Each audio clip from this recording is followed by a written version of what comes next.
Hello, this video is for Stat 110, Module 4, Part 2, and will include a discussion of the relationship between two categorical variables and the concept of interaction. Okay then, let's go ahead and get started with our notes. So we will again be working with the Titanic data set. Here, for this example, the response variable will be survived, and the predictor variable will be gender. The data set can be downloaded here and also off our course homepage. So the pivot table that is created with the response variable being survived, the predictor variable being gender, and then the values box will include the count. I've also added survived in the filter so that I can remove the blank row that is counted by default.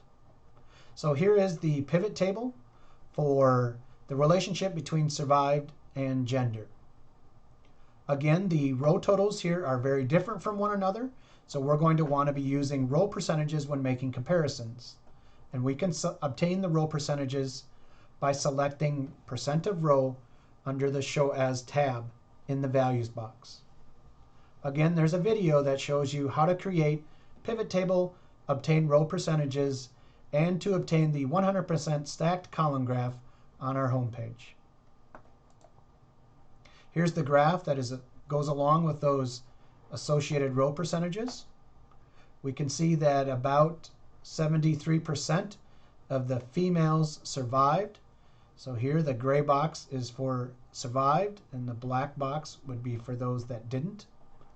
So we can see that about 73% of the females survived, whereas less than 20% of the males survived.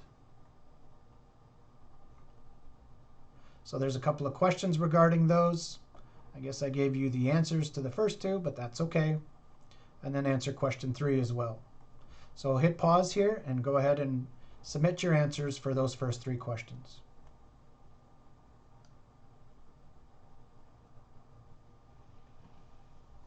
Okay, so there was a pretty large difference between the proportion of females that survived and the proportion of males that survived. We can see that those were about, again, a little over 70% and a little under 20%, which gives us a difference of over 50%. Now let's talk about the concept of interaction a moment. So there is a considerable gap in the survival rate between males and females. However, for children, I don't believe that that gap should be as wide. So if we're talking about little kids, then the gap between those females that survived and males that survived should be reduced. At least I hope that is the case. That for children, little girls and little boys are equally likely to have survived. So maybe for adults, okay, there could be a gap, and that is an acceptable gap. But not for children. For children, I would like there to not be a gap at all. So let's take this information that we have in this pivot table and break this out further between children and adults. And that's what this graph is here.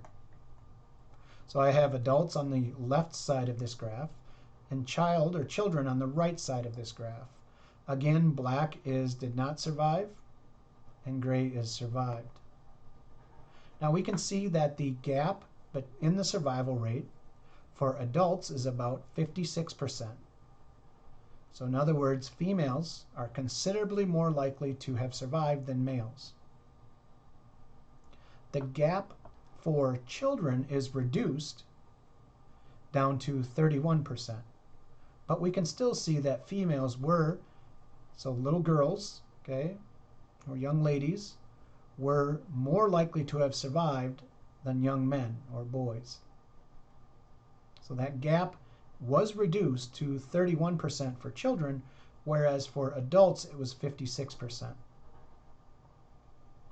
Now, when the amount or that gap changes, so I'm talking about the gap between females and males, when that gap in the survival rate changes from one level of a predictor variable to another, so here adult and children, then we say that interaction exists between the age of the person and the gender.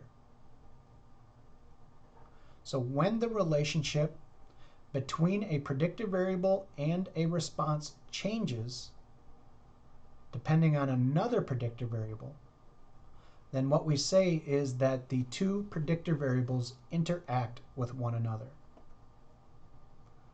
So here's a definition for that.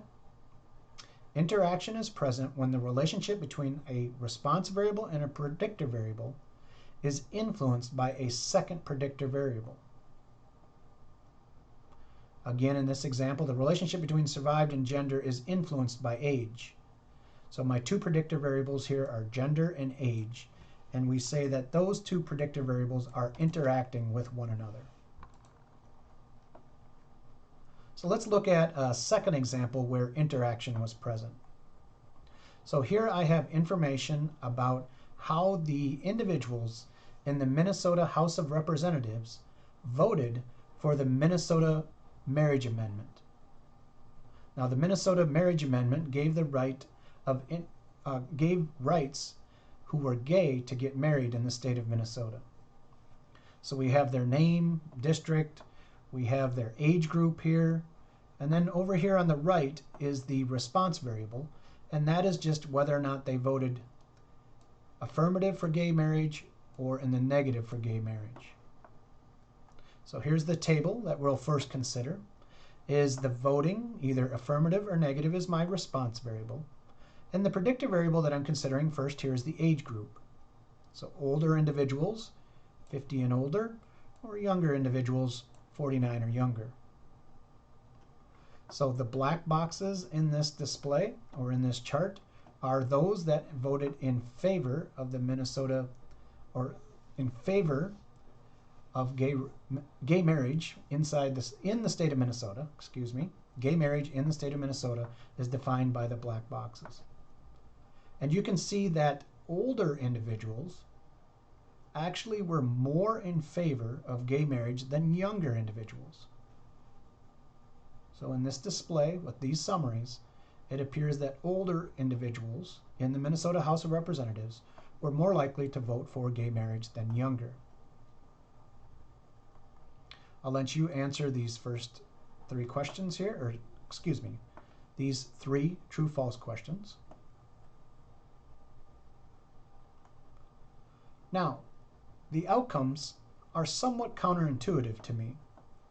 I would think that the younger people would be more in favor of gay marriage than the older individuals. And that's not the case here. There's a difference of about 15%, with the older individuals being more in the affirmative than younger individuals. However, an important predictor variable is being ignored, and that is the political party. And I have information about their political party. Now, some are going to use the term lurking variable to describe the political affiliation in this situation. Others would just identify this as a confounding variable. So what we're discussing here is either the idea of a confounding variable, which sometimes gets termed as a lurking variable, because it's kind of lurking in the background here. So this relationship seems a little bit counterintuitive, and that is because I am ignoring the political party affiliation, which would be a lurking variable in the background of this relationship that I'm trying to discover. So let's go ahead and break this out by Democrats, 49 or younger, and then 50 or older, and then also Republicans, 49 or younger, and 50 or older. So here's the corresponding bar chart for that relationship. So now I have Democrat on the left side and Republican on the right side. The bars on the left are for 49 or younger, and the bars to the right are for the 50 or older. Now, one thing that you notice is that the 49 or younger group has more in the affirmative for both Democrats and Republicans. So I can see that it's 100% here for Democrats versus 96%. And then for the Republicans, it's 12% and 3%. So when I take the political party into consideration, I do discover that 49 or younger was more in favor of gay marriage than the 50 or older group. So again, 100% versus 96%, and 12% against 3%. But when I ignore the political party, it actually flips the other direction. The 50 or older group here actually was more in the affirmative than the younger. Now that phenomenon actually has a name, and that's called Simpsons Paradox. It's a well-documented phenomenon, and I've included a wiki page to talk about that more if you'd like. What Simpsons Paradox is when the relationship actually switches when I consider an important predictor variable. So again here, when I'm looking at just the age group, I'm ignoring the political affiliation. But when I consider the political affiliation, the relationship actually switches in the other direction. That phenomenon, again, is called Simpsons Paradox. From a higher up perspective, it is important to understand that sometimes important predictor variables need to be taken into consideration. And if they're ignored, you're going to, especially if those variables interact, so the political party and the age group interact with one another, and that creates this confounding effect or lurking effect, which in turn creates this phenomenon known as Simpsons Paradox. Now, Simpsons Paradox, to be honest, doesn't happen a lot in the real world because most of the time we know what the important predictor variables are, and those are taken into consideration. But we need to be careful of those lurking variables when trying to uncover relationships between two categorical variables. So here's some more true-false questions here for you to answer, so go ahead and hit pause and try to answer those.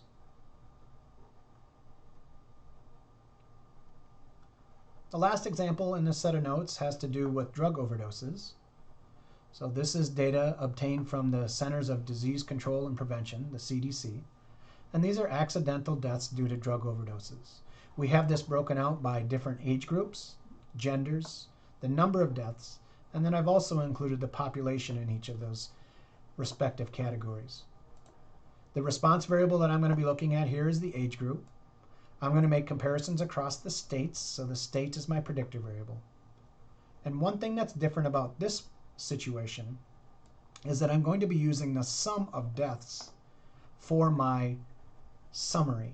So not using a count here, but a sum. And to take that into consideration, when I do my values, I'm going to want to be specifying the death variable here, because that's where those counts are at. So I want to select death in the values box and also select sum as my measure of summary here. Again, I've created a video on our course webpage that shows you how to do that. So how to create a pivot table using a sum. The pivot table is going to be quite large, and that's because I've asked for this information for every state. So this pivot table has lots and lots of rows in it. We can apply a filter, if we'd like, to just include these states, those surrounding the state of Minnesota. So if you put state as a filter, and then I can just select the 5 states that are around the state of Minnesota. So here I'm only showing these 5 states: North and South Dakota, Minnesota, Iowa, and Wisconsin. And this is what that table would look like. You can see that some, North Dakota, and South Dakota for that matter, have a lot of missingness here. So they don't have very many accidental overdoses, or at least they're not reporting accidental overdoses. South Dakota only has 12, and they're all in this 25 to 34 age group. The other states, Iowa, Minnesota, and Wisconsin, tend to have counts in all of the different age groups. And it looks like the 25 to 34 tends to be the age group that has the most. Iowa, over here at 45 to 54, has a lot. but for Minnesota and Wisconsin, the 25 to 34 age group seems to have the most number of accidental drug overdoses. I'll let you hit pause here and answer the questions here, 10 and 11. So here's a plot of the total number of deaths. One thing that we can see with this plot is that, now this is based just on counts. So the y-axis here is not a percent or a row percent, but just based on counts. And you can see that Wisconsin has a lot of counts there. Iowa, not as many, and Minnesota, I guess, is second there. And North and South Dakota don't have very many at all. Now, one problem with making the comparisons between, say, this age group and this age group is that the totals were very different from one another. So again, to alleviate this problem, we would compute row percentages. And here's what that chart looks like with the row percentages instead of using the actual counts. You can see here the y-axis goes from 0 to 100%. And the percentages are going to add up to 100% within each state. So here's a couple more questions about, or excuse me, one more question about that chart. Go ahead and hit pause and answer that question.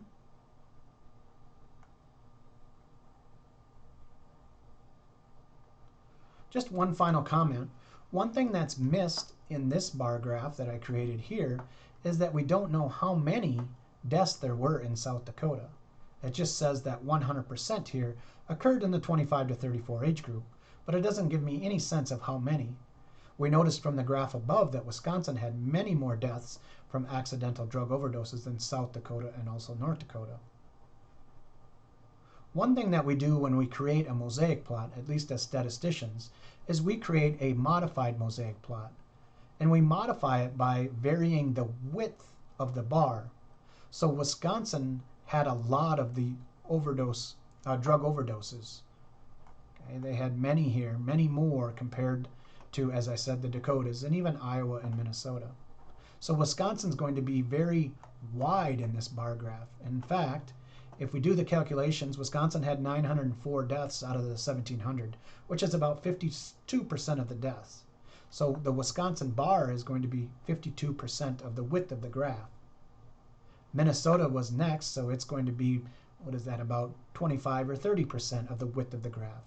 Notice that North and South Dakota are very, very skinny because, again, not very many deaths occurred in North and South Dakota. So this modified mosaic plot is one that statisticians will often use because this gives us a sense of not only what's happening across the age groups, but also the number of deaths in each state. This graph here was actually created in a statistical software package called JMP, or JUMP. If we look at the mosaic plot here, again, this one's back to the one created in a spreadsheet across all the different states. You can see that the black here is for the older age group, and there's some states here that are quite large. So in the District of Columbia, almost half of the accidental drug overdoses are coming from that 55 to 64 age group. I know that because that black bar there is quite long compared to the others. This state right here, which is Montana, also has a good number of accidental drug overdoses coming in that 55 to 64 age group. Okay, so that does it for, let's go back up to the top here.